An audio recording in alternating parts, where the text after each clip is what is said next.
with a chance to movie review Dora and the Lost City of Gold. Dora and the Lost City of Gold is the live action adaptation of the Nick Jr. cartoon series Dora the Explorer. Basically, this movie starts off with Dora in her childhood, going on to explore, playing Explorer with Diego, and all that kind of stuff. 10 years later, Dora becomes a teenager. Her parents sent her. Her parents were gonna go on an. We're gonna do some exploring, and Dora wants to go, but her parents said no, it's too dangerous. She's been going too many explorers a lot, and her parents sent Dora this to go see her cousin Diego. Her and Diego go to this high school, and Dora has not seen a real world high school or real life people before, and like in years, like at all. And when Dora, her cousin, and her two friends went to a museum, they recently got kidnapped, and they got kidnapped, got sent on this island. This some man saved their life, and then and Dora and well recently, yeah, Dora and her friends and cousin embarks on this adventure to find the lost city of gold, and now they have to find the lost city of gold, and Dora has to find a way to save her parents. And this, I think this movie. That's all I know what this movie's about for now. I don't really. I'm not gonna say anything, but I'm not gonna say what the. I'm not gonna say the rest of the plot of this movie. So that's all I know about this. What this movie's about. Basically, I'm not a big fan of Dora the Explorer. The cartoon was really annoying. I think the movie turned out better. This is a better movie, but I know this. I think Dora the Explorer was a. I know Dora the Explorer was a Nick Jr. cartoon series, but this is a based on the Nick Jr. series. They came out. I think Dora the Explorer first came out in the 1990s or the 2000s, I guess, but. Basically, I did watch the movie. When I seen the trailer for this movie, when I seen the movie poster, when I seen the trailer for this movie, I was like, I'm not gonna watch this movie. I think this movie's gonna be corny, and I was like, you know what? I'm just gonna watch. I was like, you know what? Let me see what this movie's about, so I can see what's going on. So that's why I seen this movie on the Fire Stick. I seen the movie on the Fire Stick, and I was like, let me see what this movie's about, see what's going on. So I watched this movie. It was okay. This was an okay movie. Um, this is way better than the cartoon because actually this movie is based on the cartoon, like I said. So let's talk about the characters. Let's talk about the characters. Isabella Moner, my favorite actress. So Isabella Moner was one of my favorite actresses since this Nickelodeon TV show called 100 Things to Do Before High School, which I never watched before. Isabella Moner was in that one. Also movies like Sicario 2, Instant Family, and Transformers The Last Night. She was in those movies. She was really good in this movie. I think had the right person to play Dora.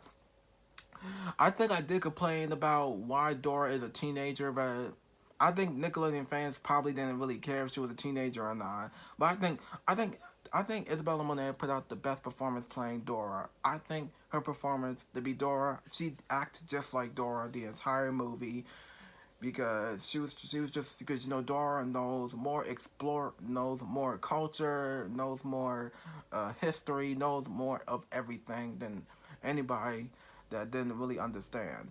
Michael Pena was really good. I think he was really good as playing Dora's father. I think Michael Pena was Dora. Like I said, Michael. Let me tell you, like Isabella Moner is my favorite actress, like I said, and Michael Pena, my favorite actor. He was really good since I know the movies I know I saw him play them was like End of Watch, Ant Man and the Wasp, and Ant Man. He was really good in this movie, and also A Wrinkle in Time. He was really good in this movie. I think he was. I think he. I'm glad they got. I'm glad they got him to play Dora's father. I think he had the right to play Dora's father. I think his performance was really great as well. His performance is really good anyway, so don't get me wrong. The lady he plays, the mom was really good as well. The teenage dude who plays Diego was really good as well. All these characters were really good. All the people who played there was some characters in this movie that don't irk on your nerves. Everybody was really good in this movie. So that's all I know about the character. Oh, don't forget Boots. Boots and the CGI animation between of Boots and Swiper, I think they did a really good job. I think they did a really good job designing them of how they looked in the cartoon, including Swiper and Boots. Some of the characters, the rest of the other animal characters, like the cow, the purple squirrel or raccoon, whoever he is, they were really not in this movie. I think they'll be in the next movie probably, because that means I think that means if they made a sequel, that Dora will probably be either a young adult or recently just a straight adult. I don't know. I'm not sure, but this movie turned out really well. I think this is one of the greatest Dora movies. There were no. I think this movie turned out really great. I think the director did a beautiful job to understand what this movie to understand the cartoon. The cartoon. If you're a big fan of Dora the Explorer, if you love the cartoon, you might like the movie. I'm not really a big fan of Dorothy. I'm not a big Dora the Explorer fan. I used to be as a kid, but I kind of stopped liking Dora the Explorer, the cartoon, because the cartoon was really annoying. Because the cartoon kind of annoys me because Dora repeats the same thing the entire show. Like say, you know that Dora always say, "Do you see a bridge? It's right there. It's right there. Are you blind? Do you see a castle? It's right there. Are you serious? That sounds like Swiper." Like, girl, please stop. I can't take it anymore. I cannot stand Dora doing all of that. But she didn't really say that. She didn't say, "Do you see the lost city of gold?" But the entire time she didn't ask you any questions at all that annoys you from the cartoon, because the cartoon would really annoying you, but the movie didn't really annoy me. There were no annoying characters that irk on your nerves. There are some funny moments in this movie. Actually, there were some great funny moments in this movie. This movie was really great. This movie was really silly. This was a funny movie. This movie, I didn't really care enough for the funny moments, but I did laugh a little bit on some of the funny moments in this movie, because it was kind of hilarious. I think Isabella Moner was really good. Isabella Moner, you were really good in this movie, so keep up the good work. Maybe, because I didn't even know she was going to be Dora when I heard they're making a live action Dora the Explorer.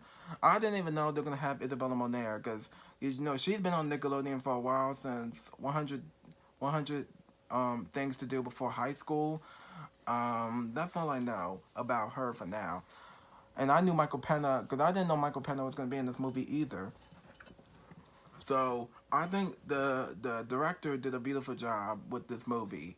You know, concentrating on the characters, concentrating on the adventure, concentrating more on what's going on. The kids that need to understand what this movie basically is going on. And this movie didn't have a lot of educational moments at all. Like, I didn't really care enough for the educational moments in this movie, but this movie didn't really need. I didn't really need the educational moments anyway to say that Dora is gonna be like, "Do you see the lost city of gold?" She didn't say any of that. Lucky, she didn't say that at all.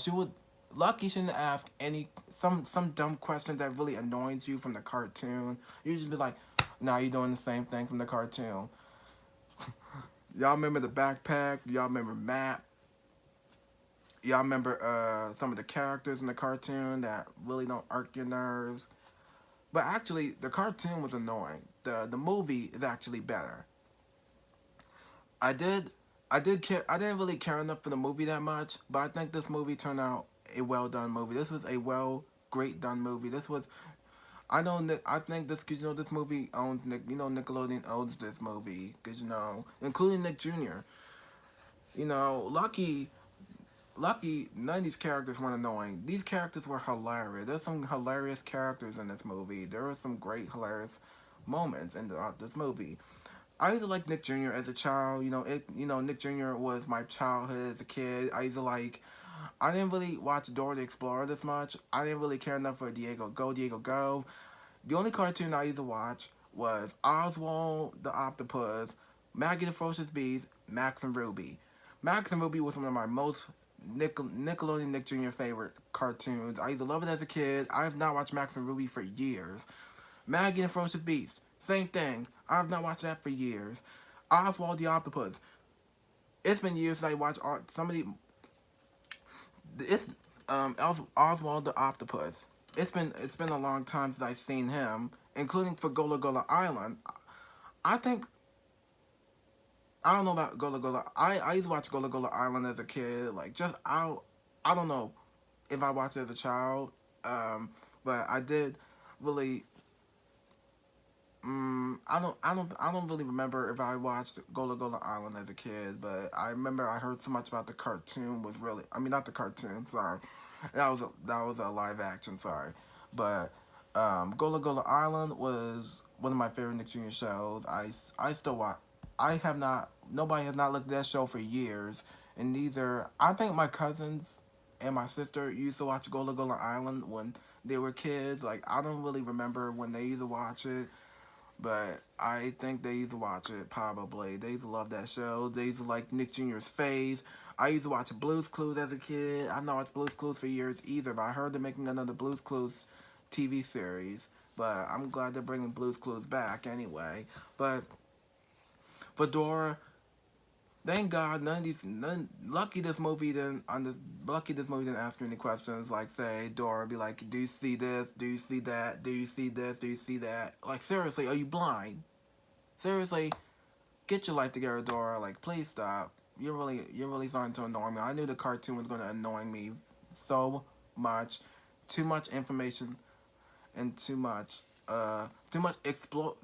exploring throughout the cartoon, but the movie didn't understand.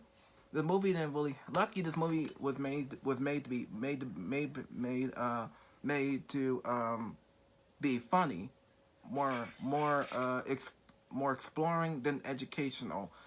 Lucky I didn't care enough for the education anyway. I cared enough for the character. I cared enough for Isabella Moner to be in this movie. I really cared enough. I cared enough for her. I cared enough for Michael Pena in this movie. I cared enough for them because they're my favorite celebrities that I've seen them in the movies or shows or whatever. And that's all I gotta say about this video. And y'all just gonna say this movie was stupid. I know some Nickelodeon fans are gonna go. I know if you watch Nickelodeon, y'all are just gonna be like, this movie's probably gonna be stupid because the cartoon was really dumb. The cartoon was dumb. The cartoon was dumb anyway. But the movie was better. The movie is better than the cartoon. I knew this movie was gonna be good because I heard everybody loved this movie because some great action sequences. The action sequences were great. Forgot about that though. But that's all I gotta say about this video about this Dora movie. But Isabella Moner, keep up the good work. Michael Pena and all these beautiful cast of characters, keep up the good work. That's all I gotta say about this video. So be sure to like, subscribe, and press notification button. Follow me on Instagram and comment down below. And I'll see you on my next video. And thanks for watching.